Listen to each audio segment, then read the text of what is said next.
İranda türklərin kimlik gücü, Azərbaycan Milli Hərəkatının tarixi və siyasi təhlili. Yazar Yaşar Purəli. Doktor Cavad Heyətin 100 illiyi münasibəti ilə bu məqalə Varlıq dərgisinin xüsusi buraxılışı üçün hazırlanıb. Məqsəd, onun və Varlığın bütün yazarlarının elmi, fikri və kimlik sahəsindəki mövqeyini, həmçinin onların İranda və Azərbaycanda türkçülük kimliyinin formalaşması və güclənməsində göstərdikləri mühüm təsiri hərtərəfli şəkildə araşdırmaq və dəyərləndirməkdir. Bu yazı doktor heyətin fəaliyyət və düşüncələrini türkçülük və Azərbaycançılıq anlayışları çərçivəsində Azərbaycan Milli Hərəkatı prizmasından təhlil etmək məqsədi ilə qələmə alınıb. Bu hərəkatın kimlik, fikri, mədəni və tarixi kökləri 100 ildən artıq bir dövrə dayanır. Türk milli kimliyi məsələsi İranda o zaman ön plana çıxdı ki, İrandakı türk dövləti hərbi müharibə yolu ilə deyil, Qərbin müstəmləkəçi gücləri, o cümlədən Böyük Britaniya, Fransa, Rusiya və Amerika Birləşmiş Ştatlarının əməkdaşlığı ilə kimlik alətləri və tarix təhrifləri vasitəsilə süquta uğradıldı. Bu ölkələr tarixi yenidən yazaraq və İranın həqiqi tarixi ilə türk kimliyinin yerinə saxta, ariyalıq əsaslı narrativləri yerləşdirərək türk mənşəli Qacar hakimiyyətinin süqutuna və onun yerinə Fars mərkəzli bir dövlətin qurulmasına zəmin yaratdılar. Bu proses hərbi işğal olmadan, lakin dövlət quruluşunun, hakim dilin və rəsmi tarixin yenidən tərifi yolu ilə həyata keçirildi və böyük güclərin türklərin tarixi kimliyinə qarşı apardığı kimlik savaşı və siyasi mühəndisliyin açıq bir nümunəsi oldu. 100 ildən artıq davam edən proseslərin təhlili göstərir ki, 105 il keçməsinə baxmayaraq, həmin beynəlxalq oyunçular hələ də İranda təhsil imkanlarını genişləndirmək, gələcək dövlət modelini formalaşdırmaq və daha çox imtiyaz əldə etmək üçün bir-biri ilə rəqabət aparırlar. Son 40 il ərzində bu güclər milyardlarla dollar xərc çəkərək, özlərinə bağlı müxalif və media strukturlarını hakimiyyətə alternativ kimi hazırlamış, son etirazlar vasitəsilə İranın gələcək dövlətini öz himayələrində olan qüvvələrlə əvəz etməyə çalışıblar. Lakin mövcud şərait əvvəlkilərdən fərqlidir. Türklərin kimlik oyanışı və Azərbaycan Milli Hərəkatı elə bir mərhələyə çatmışdır ki, bu proses təkcə daxili və xarici siyasi aktorların hesablarını pozmamış, eyni zamanda Türkiyə və Azərbaycan Respublikası kimi qonşu türk dilli dövlətlərin də İranın yeni siyasi səhnəsində rolunu artırmışdır. İran Türkiyədən sonra dünyada türklərin əsas demoqrafik mərkəzlərindən biri hesab olunur. Bu əhalinin mühüm hissəsi Cənubi Azərbaycanda və ölkənin digər bölgələrində miqrant kimi deyil, bu torpaqların tarixi sakinləri kimi yaşayır. Bu toplum əsrlər boyu, xüsusilə 1000 ildən artıq bir dövr ərzində türk mənşəli dövlətlərin qurulmasında və formalaşmasında fəal iştirak edərək İranın siyasi tarixində mühüm rol oynayıb. Eyni zamanda türk dilini və mədəniyyətini öz kimliyinin təməl ünsürü kimi qoruyub saxlayıb. Bu kimlik şuurunun davamlılığı və oyanışı təsadüfi və ya öz-özünə baş vermiş proses olmayıb. Əksinə, 20-ci əsrdə mərkəzləşdirilmiş millət-dövlət quruculuğu layihələri və vahidləşdirici siyasətlər qarşısında düşüncə və mədəniyyət elitasının məqsədli, ardıcıl və bəzən yüksək bədalı fəaliyyəti nəticəsində formalaşıb. Bu siyasətlər beynəlxalq dəyişikliklər və güc balanslarının təsiri altında meydana çıxıb. Bu kontekstdə doktor Cavad Heyət mərkəzi və müəyyən edici rol oynayıb. Onun əsərləri və fəaliyyəti İranda və Azərbaycanda türklərin dil və mədəni kimliyinin qorunması istiqamətində strateji bir təşəbbüs kimi qiymətləndirilə bilər. Bu fəaliyyət elmi, fikri və kimlik çərçivəsində kollektiv özdərkini gücləndirib, türk tarixi və ədəbiyyatının yenidən oxunmasına və dəyərləndirilməsinə mühüm töhfə verib. Doktor Cavad Heyət şərqşünaslıq yanaşmalarını tənqid edərək və İran türklərinin minilliklərə dayanan gerçək tarixi ilə yerli mənbələri təhlil edərək təkcə Pəhləvi rejiminə deyil, həm də Qərbin kimlik yönlü siyasətlərinə qarşı mövqe sərgiləyib. O göstərirdi ki, mövcud tarixşünaslıq bir çox hallarda türklərə qarşı aparılan təşkilatlandırılmış kimlik savaşının tərkib hissəsi olmuşdur. Heyətin əsərləri və fəaliyyəti İranda və Azərbaycanda türklərin kimlik oyanışı naminə davamlı bir mübarizəni, eləcə də xarici güclərin siyasətlərinə qarşı prinsipial dayanışı əks etdirir. Bugün bəzi hegemon dövlətlərin öz məqsəd və strategiyalarını reallaşdırmaqda çətinliklərlə üzləşməsi müəyyən mənada heyət, onun məsləkdaşları və türkçülük düşüncə axınının əsasını qoyduğu şuurlu və strateji yanaşmanın nəticəsi kimi dəyərləndirilə bilər.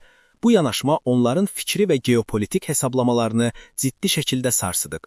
Hətta heyət və milli fəallar elmi-mədəni fəaliyyətə başladığı dövrdə belə mədəni türkçülüyə hər hansı meyil və ya türk dilinin açıq və yazılı istifadəsi hakimiyyət strukturlarının sərt müqaviməti ilə qarşılaşıb. Pəhləvi dövlətinin siyasətləri mərkəzləşdirilmiş millət-dövlət quruculuğu layihəsi çərçivəsində və Böyük Britaniya və Rusiya kimi güclərin maraq və narrativləri ilə uyğun şəkildə dil və kimlik sahəsində vahidləşdirmə üzərində qurulmuşdur. Bu çərçivədə türk kimliyi İranın tarixi dayaqlarından biri kimi deyil, əksinə yeni siyasi düzən üçün problemli ünsür və potensial təhlükə kimi təqdim olunurdu. Davamında məqalə Azərbaycan milli hərəkatının ideoloji və kimlik əsasları kimi türkçülük və Azərbaycançılığı təhlil edir və bunu son 20 ilə yaxın müddətdə əsasən xaricdə irəli sürülmüş yanaşma ilə qarşılaşdırır. Bu yanaşma daha çox bəzi siyasi fəallar və axının arxa plandakı dairələri tərəfindən bəzən zahirən eyni mövqedə görünən şəxslər vasitəsilə təbliğ olunub və ciddi şəkildə yenidən nəzərdən keçirilib dəqiq tənqid edilməlidir. Bu baxışa görə siyasi nitqdə 40 milyon Azərbaycan türklərindən danışılır, lakin praktikada tələblər təqribən 13 milyon nəfərlik əhaliyə və Güney Azərbaycan istiqlal ifadəsi sadəcə məhdud coğrafiyaya, Şərqi Azərbaycan, Qərbi Azərbaycan, Ərdəbil, Zəncan və Həmədan vilayətləri, Qəzvin və Qum vilayətinə endirilir. Bu məhdudlaşdırma geniş miqyaslı Azərbaycançılıq diskursunu əks etdirmir və onunla ziddiyyət təşkil edir. Tədqiqatın nəticələri göstərir ki, bu coğrafiya mərkəzli və reduksionist yanaşma Azərbaycan milli hərəkatının mahiyyəti və real məqsədləri ilə ziddiyyət təşkil edir. Azərbaycançılıq ideologiyası çərçivəsində Azərbaycan milli hərəkatı Azərbaycançılıq ideologiyası çərçivəsində dünyada 50 milyondan artıq Azərbaycan türkünün və Güney Azərbaycanda 40 milyon Azərbaycanlının hüquqlarının müdafiəsi və birliyi üzərində vurğu edir. Türkçülük çərçivəsində isə İranın bütün türklərinin hüquqlarının müdafiəsini və birliyini hər bir siyasi şəraitdə vahid sətir altında izləyir. Bu əsasda 40 milyon Azərbaycan türkünün hüquqlarını müdafiə etməyə qadir olmayan bir cərəyan necə Azərbaycan milli hərəkatının həqiqi nümayəndəsi hesab oluna bilər? Doktor Cavad Həyət və onun silahdaşlarının öncüllərindən olduğu yanaşma isə məhdud və sırf coğrafi baxışları aşaraq Azərbaycanın və İranın bütün türklərinin kollektiv kimliyini təmsil etməyi bacarmış və reduksionist yanaşmalardan əsaslı şəkildə fərqlənmişdir. Doktor Həyətin və həmin dövrün milli fəallarının düşüncəsində əsas məqam müqavimətin hərbi deyil, mədəni və kimlik müstəvisində tərif olunması idi. Onların baxışına görə dilin, tarixin və mədəni özünəyinamın yenidən qurulması hər cür qısa müddətli siyasi qarşıdurmadan daha davamlı və təsirli nəticə verir. Məhz buna görə onun və silahdaşlarının, eləcə də o dövrün bütün milli fəallarının fəaliyyəti təkcə bastırıla bilmədi, həm də Azərbaycan milli hərəkatında sonraki nəsil türk fəal və tədqiqatçıların yetişməsinə zəmin yaratdı. Bu proses türk kimliyinin, mədəniyyətinin və elmi araşdırmalarının davamlılığını təmin etdi və bunun bariz nəticələri bu gün də müşahidə olunur. Kimlik yönümlü və türkçülük axınının intellektual mədəni fəaliyyəti, mədəni delitanın, ziyalıların və bütün milli fəalların geniş səyləri, həmçinin Azərbaycan Demokrat Firqəsinin bir illik milli hökumət təcrübəsinin tarixi təsiri nəticəsində Azərbaycan milli hərəkatı 1995-1996-cı illərdə siyasi fəaliyyətin yeni mərhələsinə qədəm qoydu. Həmin dövrdə tələbə fəallarının və gənc qüvvələrin dəstəyi ilə, xüsusilə Təbriz xalqı, Azərbaycan milli hərəkatının mövqeyini təmsil edən bir Təbrizli universitet professorunun İslam Şurası Məclisinə namizədliyini müdafiə etdi və beləliklə hərəkat ümummilli siyasi iştirakın yeni fazasına daxil oldu. Bu professor elmi keçmişinə, aydın nitqinə və peşəkar ictimai fəaliyyətinə söykənərək milli hərəkatın prinsipləri istiqamətində Azərbaycanlı türklərin dil, mədəniyyət və kimlik tələblərini ölkənin seçki və siyasi mühitində açıq və sistemli şəkildə gündəmə gətirməyə nail oldu.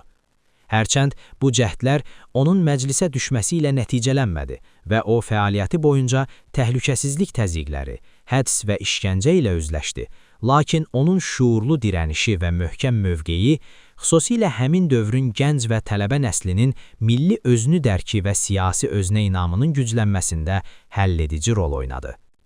Bu mərhələ göstərdi ki, əvvəlki dövrlərdə türkçülük sahəsində aparılan mədəni, təhsil və kimlik fəaliyyətləri, xüsusilə türkçü intellektualların nəzəri və təşkilatlı səyləri yalnız dayandırılmadı. Əksinə, ardıcıl və vahid şəkildə davam edərək siyasi fəaliyyət sahəsinə daxil oldu. Bu dövrdə türkçülük Azərbaycan milli hərəkatının ideoloji və kimlik əsaslı mərkəzi kimi praktiki şəkildə tanındı və həmin dövrün siyasi rəhbərliyi də bu nəzəri çərçivənin davamlılığına xüsusi vurğu etdi. Türkçülük diskursunun o dövrdə davamlılığı belə şəraitdə baş verdi ki, türkçü fəallar və intellektuallar yalnız Pəhləvi hakimiyyəti, daha sonra isə İslam Respublikası tərəfindən strukturlaşdırılmış təzyiqlərlə üzləşmirdilər, həm də Güney Azərbaycandakı bəzi sol yönümlü dairələr tərəfindən diskursiv baskı və tənqidə məruz qalırdılar. Bütün bu çoxşaxəli təzyiqlərə baxmayaraq, 1990-cı illərin ikinci yarısında, 1996-2000-ci illərdə Azərbaycan milli hərəkatı vahid türkçülük prinsiplərinə söykənərək sadəcə mədəni bir hərəkatdan siyasi, şuurlu və tələbat yönümlü bir axına çevrilə bildi və rəsmi səlahiyyət sahələrində mövqeyini möhkəmləndirdi. Eyni çərçivədə bu diskursla uyğun mədəni məhsulların da genişlənməsi diqqət çəkir. Məsələn, həmin dövrdə Türk elləri Mənim Elim şeir kitabının gizli və geniş yayılması. Bu kitab İran türklərinin hamısını yadına salaraq, türkçülük baxışının universal olduğunu və coğrafi sərhədləri aşan kimlik birliyinə vurğu etdiyini açıq şəkildə göstərirdi. Belə mədəni əsərlər sübut edir ki, türkçülük siyasət sahəsinə daxil olsa da, mədəniyyət və kimlik sahəsində öz dərin köklərini qoruyub saxlamışdır. İranda Azərbaycan milli hərəkatı həmişə türkçülük və real Azərbaycançılıq əsasında formalaşıb və bu gün də yolunu davam etdirir. Bu prosesin ən bariz nəticələrindən biri mədəni və siyasi ədəbiyyatda Azəri sözünün tədricən türk ilə əvəz olunmasıdır. Bu dəyişiklik türk kollektiv kimliyinin şuurlu şəkildə yenidən təyin olunmasını göstərir. Tarixi və simvolik məkanlarda, məsələn, Babək qalası və Tehranda Səttarxan türbəsində keçirilən geniş toplantılar tarix, kimlik və türk milli tələbləri arasında dərin əlaqəni nümayiş etdirirdi. Təbrizdən sonra Tehran da Azərbaycan milli hərəkatının əsas mərkəzlərindən birinə çevrildi. Varlıq jurnalının və paytaxtdakı digər türk tələbə nəşrlərinin yayımlanması, tanınmış milli fəalların universitet tədbirlərində çıxış və şeir oxuması, tələbə nəşrlərinin geniş yayılması və həftəlik Ümid Zencan jurnalının fəaliyyəti, eləcə də redaktoru Həkimi Purovun Tehran Şəhər Şurası seçkilərində uğuru, türkçə axınının təşkilatlanmasını, genişlənməsini və ictimai sahədə effektiv iştirakini göstərirdi. Eyni dövrdə Tehran həmçinin Azərbaycan türklərinin yerli nəşrlərinin əsas satış və yayım mərkəzlərindən birinə çevrildi. Hətta 2006-cı ildə türklərin ən geniş miqyaslı ümumxalq etirazlarından birinin ilk qıcıqları İran qəzetində yayımlanan məzmuna cavab olaraq Tehran türkləri öğrenciləri tərəfindən başladıldı və qısa müddət ərzində bütün türk şəhərlərinə yayıldı. Bu hadisə, bu hərəkatın mədəni və kimlik əsaslı tələbçilik yolunun davamlılığını və dinamizmini açıq şəkildə göstərdi və sübut etdi ki, Tehran türklərin əhəmiyyətli demoqrafik və universitet mərkəzlərindən biri olaraq kimlik proseslərində və ictimai təşəbbüslərdə aktiv və təsirli rol oynayır. Lakin xaricdə coğrafiya mərkəzli bir yanaşma Cənubi Azərbaycanın müstəqilliyini təxminən 13 milyonluq əhali çərçivəsində müəyyən etdi və bu baxış bəzi siyasi diskurslara təsir etdikdə Tehran Azərbaycan milli hərəkatının siyasi balanslarında və fəaliyyətində tədricən az əhəmiyyətli rol oynamağa başladı. Bu diskursiv dəyişiklik hərəkatın kimlik və demoqrafik sahəsini daraltdı və Tehranın siyasi təşkili və təşkilatlanmasında rolunu kifayət qədər nəzərə almadı. Hətta bu diskursiv dəyişiklik bəzi hallarda Tehran siyasi mühitinin Azərbaycan milli hərəkatından müəyyən qədər uzaqlaşmasına və bəzi baxışlarda siyasi baxımdan ona qarşı fərqli və hətta qarşıdurmalı mövqe tutmasına səbəb oldu. Lakin mədəni və incəsənət sahəsində Tehranda hərəkatın dinamizmi davam etdi və bəzən daha da gücləndi. Ən böyük Azərbaycan rəqs qruplarının fəaliyyəti, İran Aşıqları Evinin türk musiqisi və şifahi ədəbiyyatının əsas mərkəzlərindən biri kimi mərkəzləşdirilməsi, türk dilində kitabların geniş yayılması və mədəni elmi qrupların davamlı təşəbbüsləri Tehranın dil və mədəni kimliyin bərpasını və möhkəmləndirilməsini təsdiq edirdi. Bu davamlılıq göstərir ki, siyasi və diskursiv dəyişikliklərə baxmayaraq, Azərbaycan milli hərəkatının mədəni aspekti öz mövqeyini qoruyub saxlayıb və türklərin kimlik axtarışında əsas hərəkət verici qüvvələrdən biri kimi yoluna davam edib. Azərbaycan Milli Hərəkatı sosial media şəbəkələrinin genişlənməsi ilə yeni nəfəs aldı və Təbriz Traktor Futbol Klubuna dəstək verərək milli və beynəlxalq səviyyədə güc nümayiş etdirdi. Traktor Futbol Klubu təkcə bir idman klubu deyil, həm də Azərbaycan türkləri və Azərbaycanlıların kimliyinin simvoluna çevrildi. Türk dilindən, yerli simvollardan və şüarlardan istifadə edərək idman arenalarında və sosial mediada mədəni və regional kimliyini nümayiş etdirdi. Milyonlarla azarkeşin cəlb olunmasıyla türklərin milli və beynəlxalq səviyyədə iştirakı möhkəmləndi, idman uğurları və daxili beynəlxalq yarışlarda iştirakı mediada və ictimai rəydə, xüsusilə Türkiyə və Azərbaycanda diqqət çəkdi. 2019-cu ildə traktor azarkeşləri şüarları və simvolik hərəkətləri ilə Türkiyəyə dəstəyini göstərdilər. Tehran İstiqlal komandası ilə oyun zamanı Türkiyə, Türkiyə, Türkiyə şüarları səsləndirdilər və hərbi salam verərək Türkiyənin hərbi əməliyyatlarına həmrəylik nümayiş etdirdilər. 2020-ci il 2-ci Qarabağ müharibəsi zamanı da Azərbaycan Respublikasına dəstək simvolik və mədəni formada davam etdi.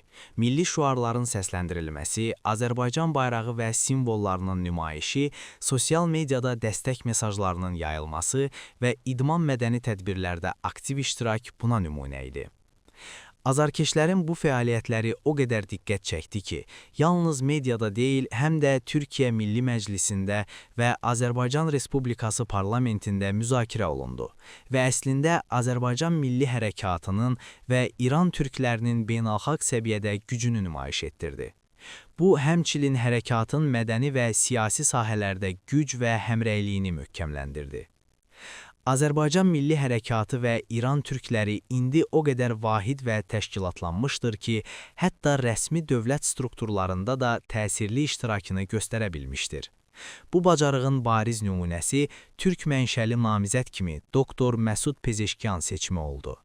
Bu seçkilərdə İran seçki proseslərinə qlobal diqqət və tənqid yönəldiyi və rejimin beynəlxalq ictimai rəy üzərində nəzarət səyləri artdığı bir vaxtda Doktor Pezeşkiyanın mövqeyi, türklərin səsvermə prosesinə cəlb edilməsi və onların sosial və kollektiv gücünü dünyaya nümayiş etdirmək üçün bir növ siyasi vasitə kimi istifadə edildi. Hərçənd Doktor Pezeşkiyan dövlət şəbəkələrinin və mexanizmlərinin bir hissəsi hesab olunsa da, bu hadisənin əsl önəmi türklərin gücünü göstərməsi və kollektiv rolunu siyasət sahəsində ifadə etməsində idi. Bu seçki 1996-cı ildən sonra ikinci önəmli nümunə sayılır ki, burada türklər səs çoxluğu ilə öz nümayəndəsini seçə bildi və İran siyasətində təsir və nüfuzlarını açıq şəkildə göstərdilər. İlk dəfə olaraq İran tarixində səsvermə xəritəsi milli səviyyədə açıq şəkildə etnik olaraq türklər və farslar üzrə fərqləndirildi. Bu seçkilərin digər diqqət çəkən xüsusiyyəti isə dəstək və iştirakın yalnız türk bölgələri ilə məhdudlaşmamasıdır. Digər qeyri-fars xalqlar da türklərlə birlikdə iştirak edərək nəticələrin müəyyən olunmasında rol oynadılar. Bu, yalnız İranın siyasi strukturuna təsir göstərmədi, həm də qlobal və regional güclərin diqqətini cəlb etdi və nəticələri tam şəkildə hiss olunmuş və görünən oldu. İranda baş verən ümumxalq etirazlarının təhlili göstərir ki, türklərin ölkə daxili siyasətdə gücü və rolu son dərəcə həlledicidir. O qədər ki, son etirazlar, o cümlədən Məhsə Əmininin hərəkatı və bir neçə gün əvvəlki etirazlarda türklər stratejik geri çəkilmə və səssizlik yolu ilə açıq şəkildə göstərdilər ki, onların fəal iştirakı olmadan etirazlar nəzərə çarpan nəticələr verə bilməz. Son etirazların mənbəyinə baxıldıqda, ilkin hərəkətlər Tehran bazarından, türklərin iqtisadi və mədəni mərkəzindən başlamışdır. Baxmayaraq ki, sonrakı xarici müdaxilələr və hadisələrin gedişi onun mahiyyətini dəyişdirmiş, insanların qətl və öldürülməsinə səbəb olmuşdur. Buna baxmayaraq, bu proses göstərir ki, xarici müstəmləkəçi güclər artıq keçmişdəki kimi dövlətləri birbaşa çevriliş və ya xarici liderlərin təyin edilməsi yolu ilə idarə edə bilməz. Eyni vəziyyət Rıza Şah dövründə və Ayətullah Xomeyninin Parisdən Tehrana gəlməsi zamanı müşahidə olunmuşdur. İranda türklərin kimlik oyanışı və gücünü, eləcə də qonşu dövlətlərin, xüsusilə Türkiyə və Azərbaycan Respublikasının effektiv iştirakını nəzərə aldıqda, region və kimlik yönümlü bu hərəkatların razılığı və koordinasiyası olmadan İranın içində heç bir böyük dəyişiklik mümkün deyil. Başqa sözlə, xarici güclərin istəyi, türklərin iştirakı və dəstəyi, həmçinin türk qonşularının həmrəyliyi olmadan effektiv şəkildə həyata keçirilə bilməz. Bu həqiqət göstərir ki, Azərbaycan Milli Hərəkatı türkçülük diskursuna və intellektual mədəni elitanın, tədqiqatçıların, yazıçıların və ictimai fəalların sistemli səylərinə əsaslanaraq son 100 ildə ərzində kollektiv kimliyin bərpası istiqamətində ardıcıl bir proses aparmış və bunun nəticəsində türklərin sosial nüfuzu və siyasi təsirinin əsaslarını möhkəmləndirib. Bu təsir siyasi, mədəni və region səviyyəsində açıq şəkildə izlənə bilir.